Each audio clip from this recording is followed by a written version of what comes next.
बन बड़ा गया एमपीसी ऑटोनोमस कॉलेज रे मेना सानताड़ी डिपार्टमेंट रेना वीडियो सोशल मीडिया रे गुल्लो बड़ा कना। सानताड़ी डिपार्टमेंट रे मोट 24 टी पठुआ खन मात्र पे होड़ को पास का नुआ कथा सोशल मीडिया और तीनगान खबर कागज करे खन बड़ा नाम कना।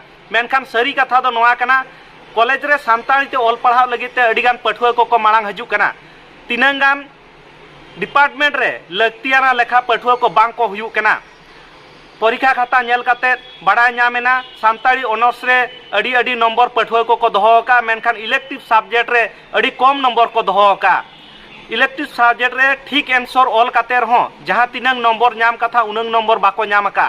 ओनाते प्रिंसिपल ठेन चलाव काते दुढ़ा खाता नेल अरु लगिते मेन दो रीचेकिंग लगिते दबी दोहो कना।